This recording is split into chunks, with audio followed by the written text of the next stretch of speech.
우리 본문 같이 읽겠습니다. 누가복음 19장 41절부터 48절까지 번갈아 읽겠습니다.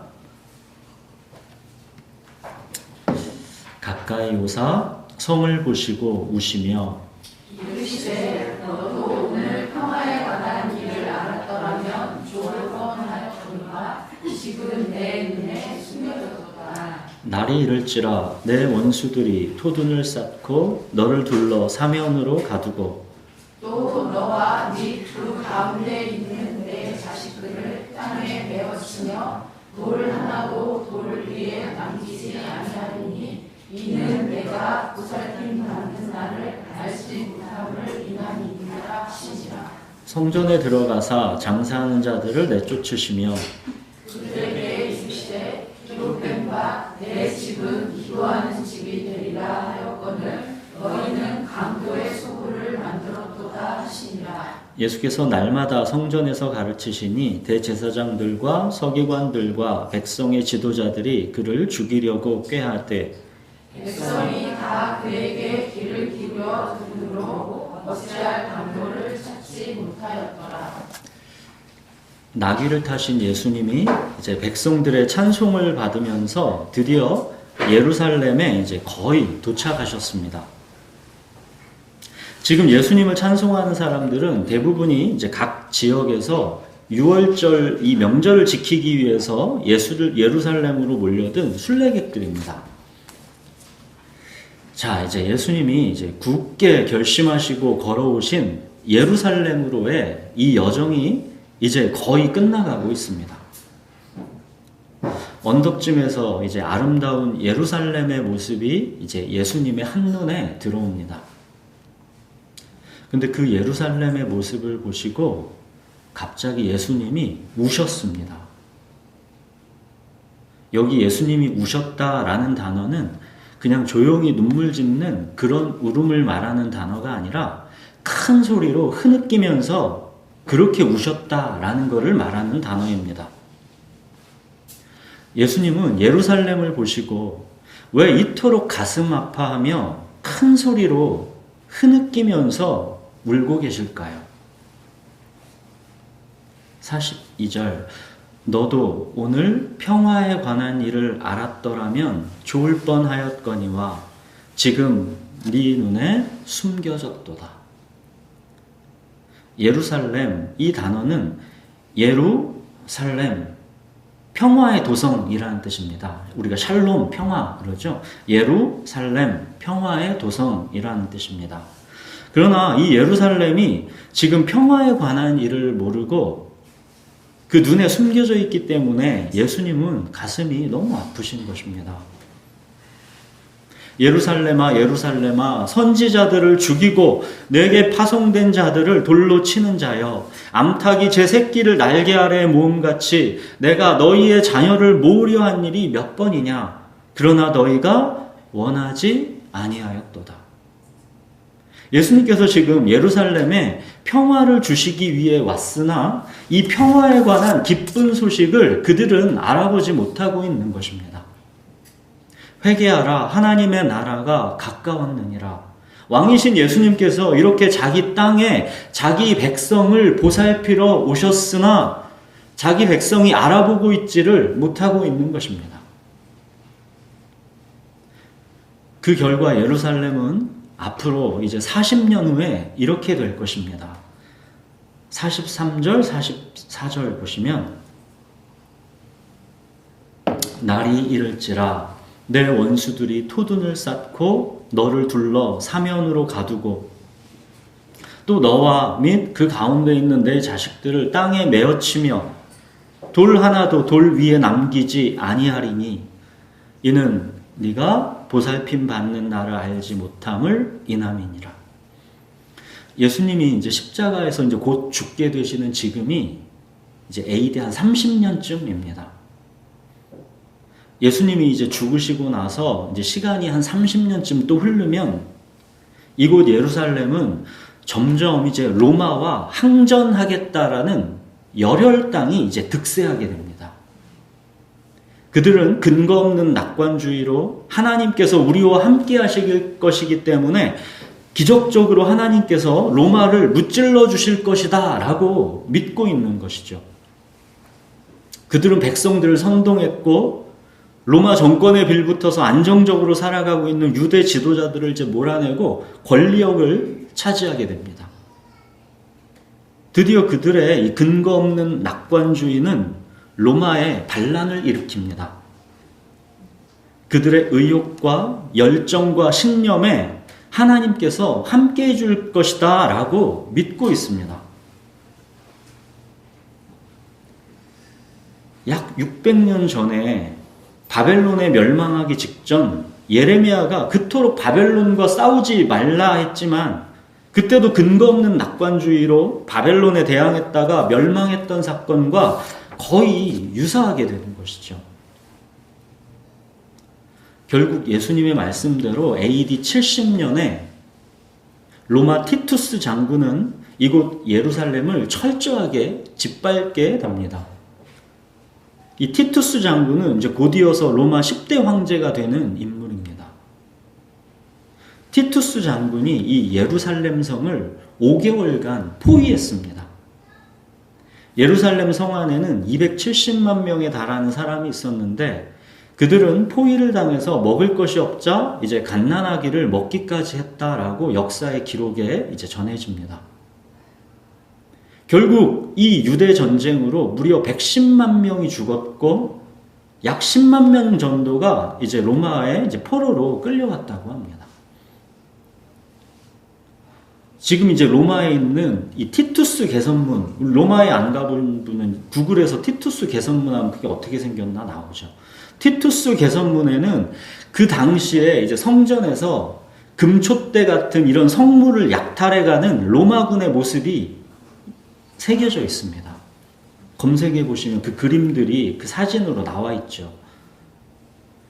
그리고 무너진 이 예루살렘 성의 돌들이 로마로 이제 실려가서 이 로마의 콜로세움을 세우는 데 이제 쓰이는 것이고 끌려간 유대 포로 이 10만 명도 이 콜로세움을 세우는데 이 노예처럼 일하게 되는 거죠.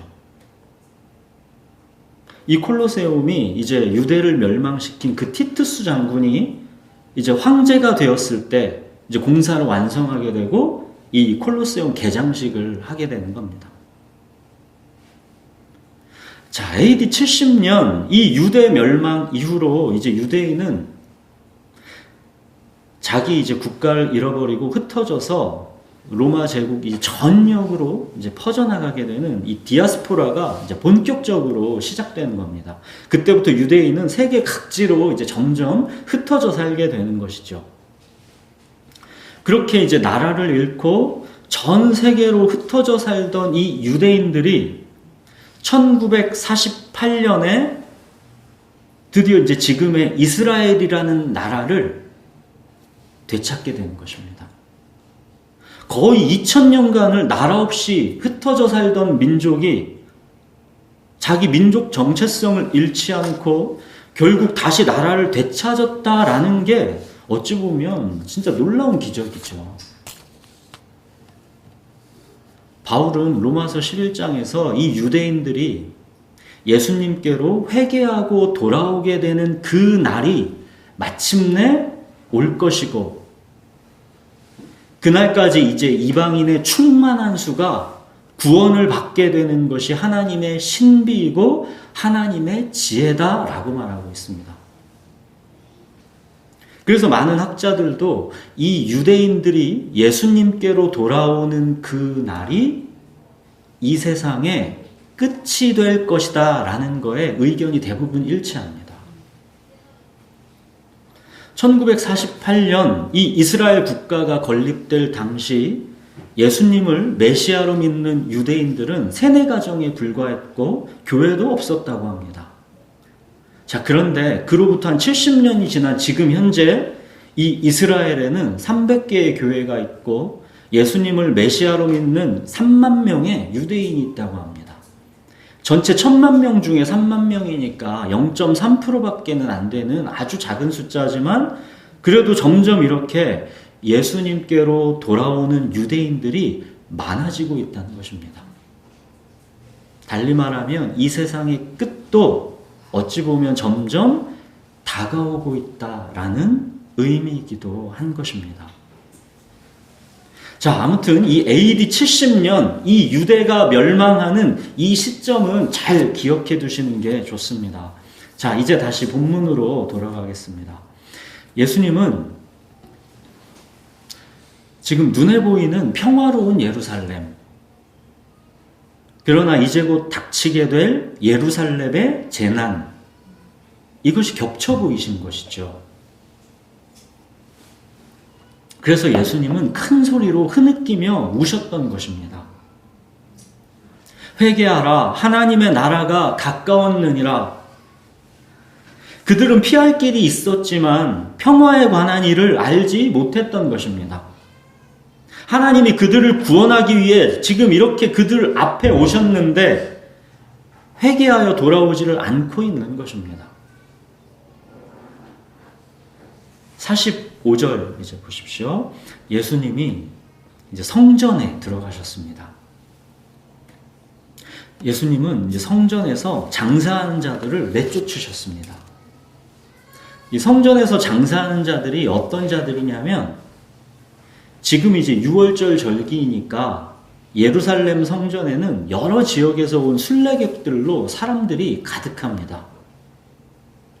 이 순례객들이 이제 성전에서 헌금을 하려면 성전에서만 통용되는 화폐로 환전을 해야 했습니다. 근데 이 환전상들은 어마어마한 폭리를 취하면서 독점했죠. 어쩔 수 없이 이제 순례객들은 1달러에 5,000원 이런 식으로 환전할 수밖에 없었던 겁니다. 또 제사를 드리려면 이제 제물을 끌고 와야 하죠. 근데 순례객들이 먼 곳에서 양과 비둘기 같은 그런 제물을 끌고 오기가 어렵죠. 그리고 먼 곳에서 제물을 끌고 온다고 해봤자 먼 길을 오느라고 양들이 많이 지저분해져 있고 상처도 나게 되어 있죠. 그러면 이제 제물을 받는 제사장들은 이런저런 핑계를 대가면서 흠이 있는 제물이라고 해서 안 받습니다. 그럼 어쩔 수 없이 이제 성전 안에서 제물을 사야 되죠. 성전 안에서 사야 하는 그럼 양 한 마리 가격은 또 얼마나 터무니없이 바가지였겠습니까? 산꼭대기에서 1,000원짜리 컵라면 하나가 5,000원 하는 거랑 같은 이치인 것이죠. 자, 이렇게 이제 환전상이든 재물 판매상이든 이 장사하는 사람들이랑 또 성전의 모든 권한을 독점하고 있는 대제사장들을 비롯한 이 권력 집단이 당연히 결탁하고 있는 거 아니겠습니까? 성전에서 폭리를 취해 장사할 수 있는 이 권한을 대제사장들이 주는 것이죠. 그럼 장사하는 사람들은 거기에 이익의 상당 부분을 대제사장들에게 상납하게 되는 것이죠. 이것이 그 당시 예루살렘 성전 안에서 벌어지고 있는 일들이었습니다. 그래서 예수님은 분노하시면서 장사하는 자들을 내쫓으신 것입니다. 46절 보십시오. 기록된 바 내 집은 기도하는 집이 되리라 하였거늘 너희는 강도의 소굴을 만들었도다. 예수님이 보시면 기록된 바 그러셨죠? 그 기록을 찾아보겠습니다. 우리 구약 1037페이지에 이사야 56장 6절 7절을 한번 보시겠습니다. 구약 1037페이지입니다. 구약 1037페이지에 이사야 56장 6절 7절 거기를 제가 읽겠습니다. 또 여호와와 연합하여 그를 섬기며 여호와의 이름을 사랑하며 그의 종이 되며 안식일을 지켜 더럽히지 아니하며 나의 언약을 굳게 지키는 이방인마다 내가 곧 그들을 나의 성산으로 인도하여 기도하는 내 집에서 그들을 기쁘게 할 것이며 그들의 번제와 희생을 나의 제단에서 기꺼이 받게 되리니 이는 내 집은 만민이 기도하는 집이라 일컬음이 될 것임이라. 이게 하나님의 비전, 하나님의 꿈입니다. 근데 그 소중한 기도하는 집 예루살렘 성전을 그들은 강도의 소굴로 만들어버린 것입니다. 예수님이 여기 지금 강도의 소굴이라는 이 단어를 쓰신 거는 예레미야의 말을 인용한 것입니다. 바벨론에 멸망당하기 직전의 그 예루살렘의 상황과 지금 로마에 멸망당하기 직전의 예루살렘 상황이 너무도 비슷한 것입니다. 바벨론에 멸망당하기 직전에 그 예루살렘의 안일함에 대해서 예레미야 선지자가 심각하게 경고했었죠. 예루살렘 성전에 예배하러 들어가는 사람들에게 하나님은 예레미야를 통해 이렇게 말씀하셨습니다. 이 인용도 중요하니까 찾아보겠습니다. 구약 1061페이지 예레미야 7장을 한번 보십시오. 구약 1061페이지입니다.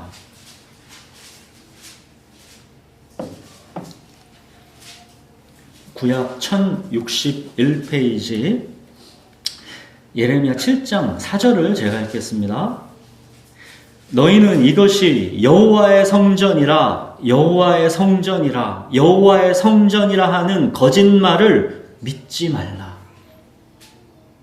또 8절에서 11절까지도 제가 읽겠습니다. 보라 너희가 무익한 거짓말을 의존하는도다.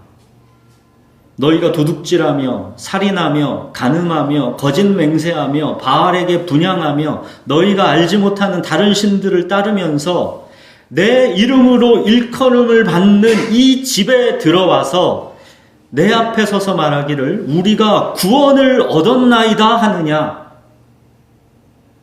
이는 이 모든 가증한 일을 행하려 함이로다. 내 이름으로 일컬음을 받는 이 집이 너희 눈에는 도둑의 소굴로 보이느냐.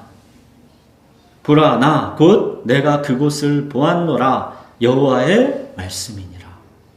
바벨론에 멸망하기 직전에 이 예레미야의 시대처럼 지금 로마에 멸망하기 직전 이 예루살렘 성전의 모습도 기도하는 집이 아니라 강도의 소굴이 되어 있는 것입니다. 이것이 예수님이 큰 소리로 흐느껴 우실 수밖에 없던 이유입니다. 여호와와 연합하여 그를 섬기며 여호와의 이름을 사랑하며 그의 종이 되며 안식일을 지켜 더럽히지 아니하며 나의 언약을 굳게 지키는 것. 이때 성전은 기도하는 집이 되는 것입니다. 하나님은 그 예배를 기꺼이 받으시는 것이고 그들을 기쁘게 하시는 것입니다. 예루살렘 평화의 도성, 말 그대로 하나님의 평화가 그 성전에 임하게 되는 것입니다. 그러나 이곳은 여호와의 성전이다, 여호와의 성전이다, 여호와의 성전이다 하는 그 무익한 거짓말에 의존하면서 우리가 구원을 얻었나이다 그렇게 안심하고 그 삶의 길과 행위를 하나도 바꾸지 않는 자들, 세상과 똑같이 육체의 만족과 이생의 자랑만을 집착하면서 하나님을 나를 위하여 나를 인도할 신 그렇게 금송아지 취급하는 그들의 제사에 대해 하나님은 분노하시는 것입니다. 내 이름으로 일컬음 받는 이 집이 너희 눈에는 도둑의 소굴로 보이느냐. 내 성전, 내 집에서 그 역겨운 제사를 드리지 말라는 것입니다. 너희 욕망대로 금송아지 들여다 앉혀놓고 그걸 하나님이라고 하지 말라는 것입니다. 하나님은 성전을 지금 내 집이라고 말씀하고 계시죠. 내 집은 기도하는 집이다. 강도의 소굴로 만들지 말라 하시면서 예수님도 장사하는 자들을 다 내쫓으시는 것입니다. 이 예루살렘 성전은 70년에 돌 하나도 서로 겹쳐 있지 못할 만큼 철저히 다 파괴되었습니다. 자, 그럼 예수님께서 내 집이다 말씀하신 이 성전은 오늘날 무엇입니까?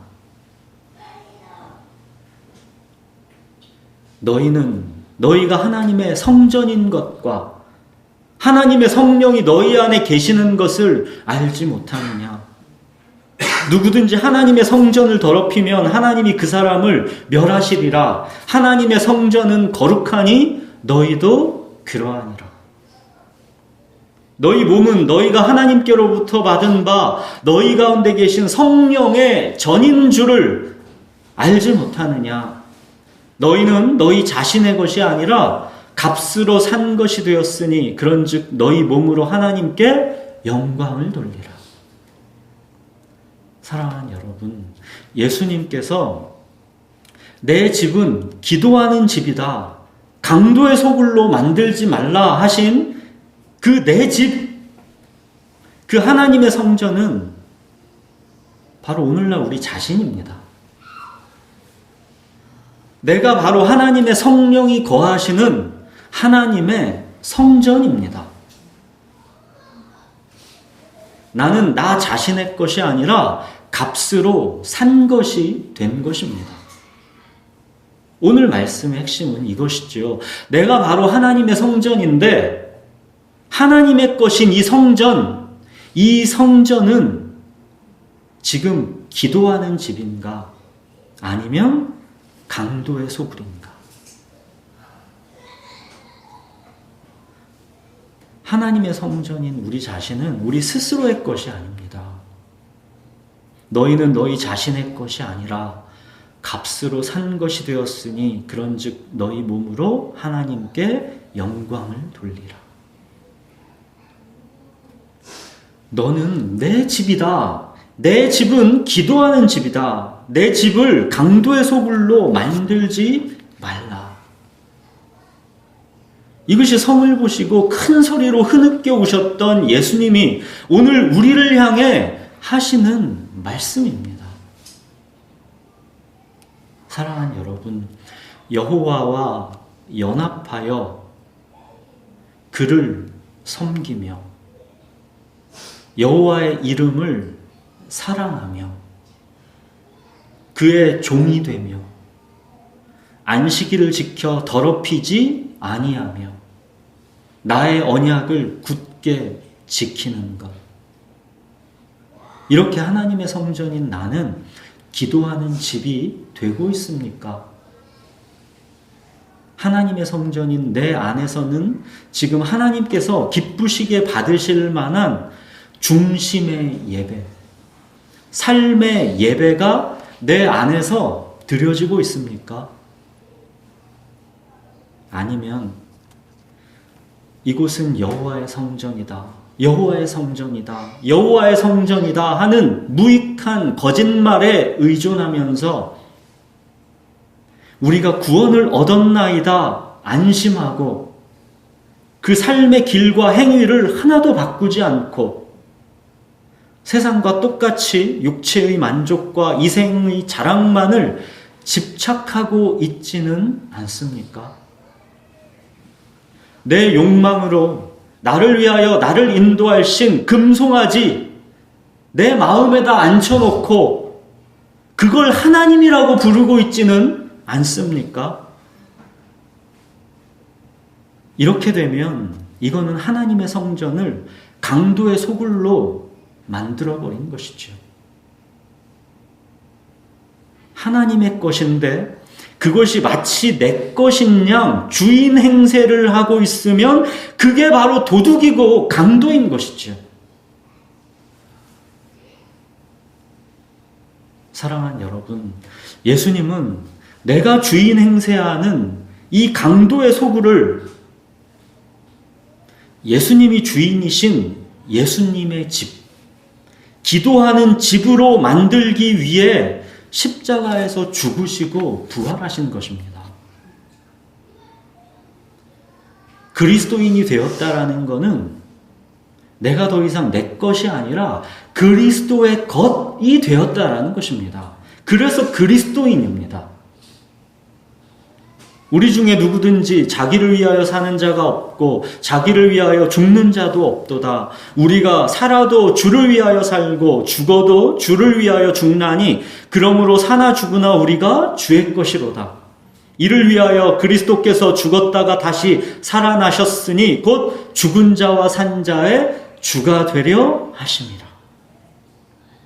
주가 되려 하심입니다.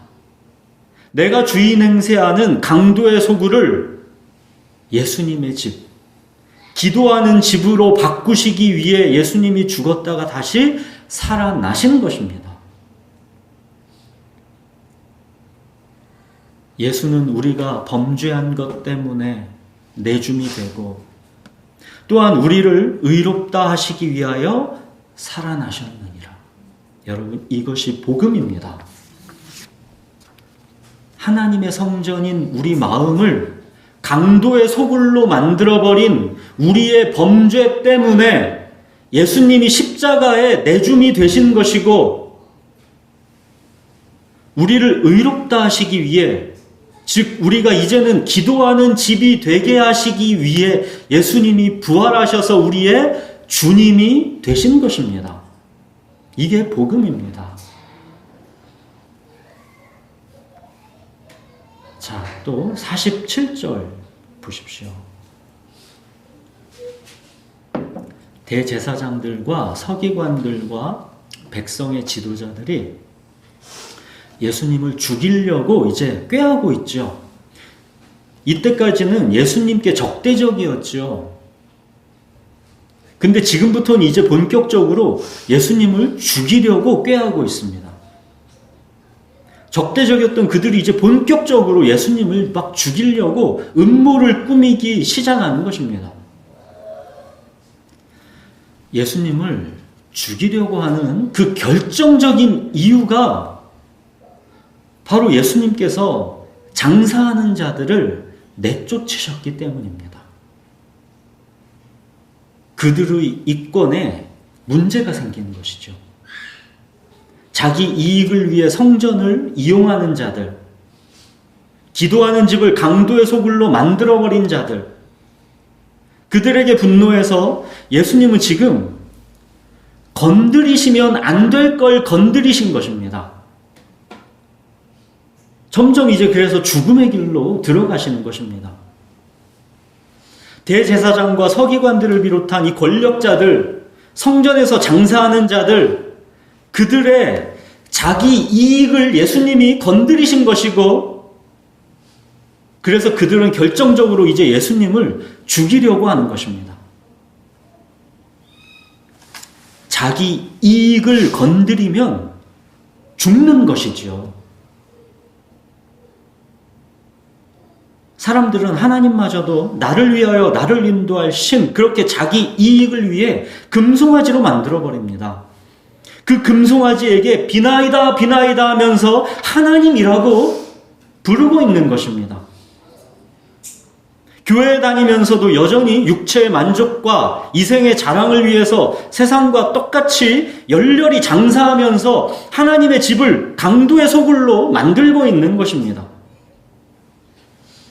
자기 행복과 자아실현이라는 우상, 이 우상은 그 누구도 공격해서는 안 되는 것이죠. 그 성소를 공격하면 죽는 것입니다. 적극적으로 미워하고 죽이지 않으면 소극적으로는 그 말씀을 못 들은 채 합니다. 그냥 무시하고 흘려버립니다. 그만큼 사람에게 있어서 자기 이익은 아무도 못 건드릴 성소인 것이지요. 예수님은 바로 이 자기 이익, 이 성소를 공격하신 것이고 그 공격의 대가로 죽으신 것입니다. 그리고 예수님의 그 죽음이 아이러니하게 우리를 살린 것입니다.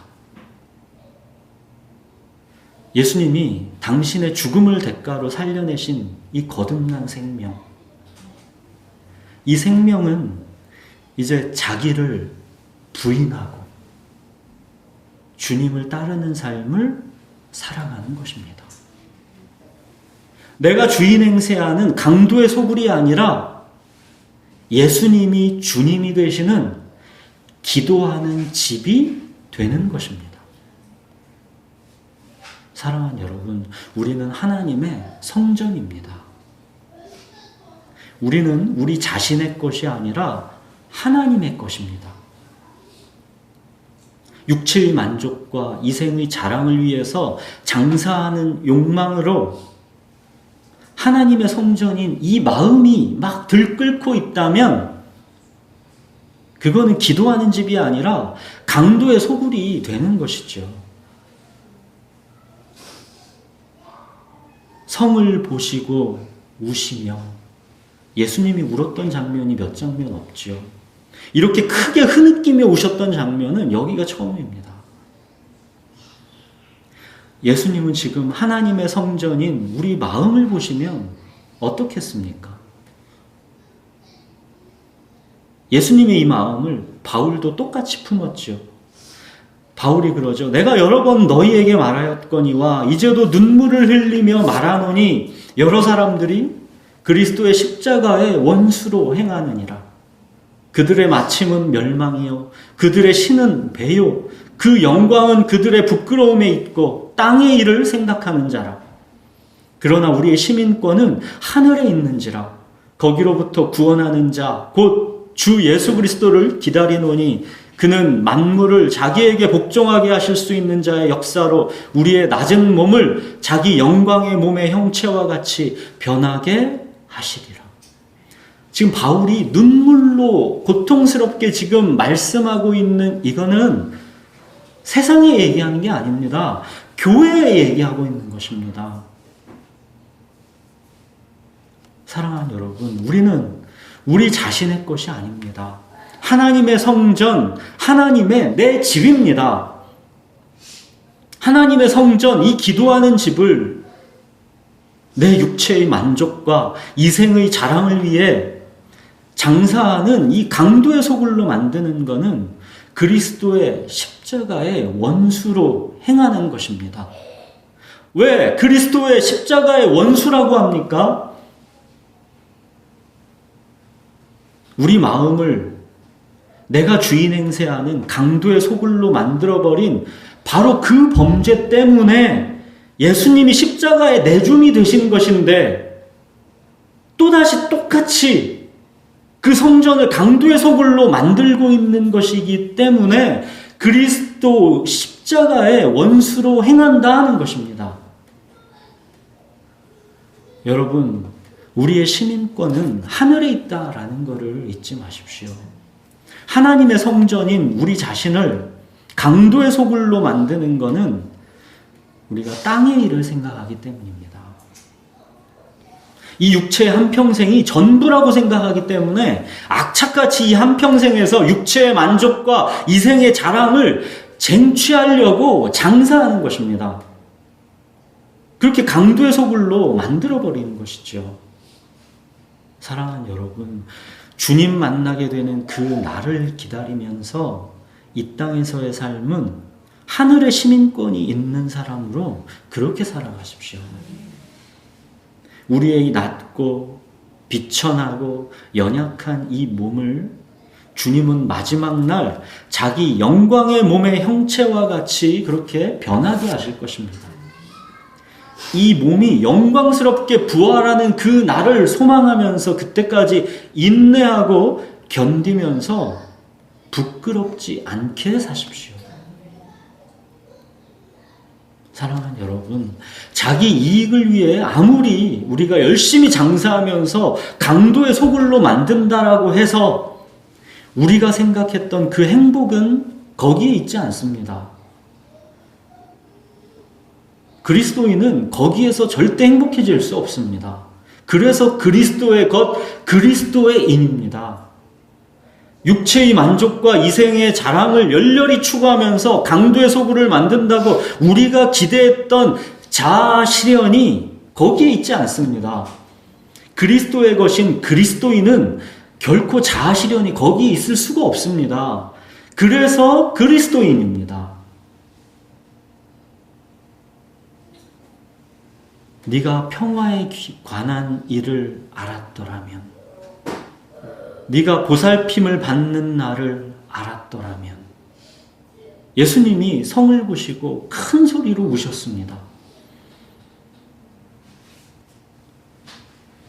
주님께서 주시는 평화, 또 주님의 보살핌, 그곳에 우리의 진정한 만족과 안식이 있는데 그걸 모르고 있으니까 예수님이 우신 것입니다. 너희의 평화와 너희의 보살핌을 너희가 어디에서 찾고 있느냐? 그래서 예수님이 우신 것입니다. 사랑하는 여러분, 그리스도인은 그리스도의 것입니다. 우리의 모든 평화와 보살핌은 그리스도께 있습니다. 그리스도인은 그리스도께서 목자이셔야 부족함이 없는 것입니다. 여러분, 우리는 주님의 것입니다. 내가 주인 행세하면서 강도의 소굴로 나 자신을 만들지 마시고 주님의 집, 기도하는 집이 되게 하십시오. 우리 기도하겠습니다.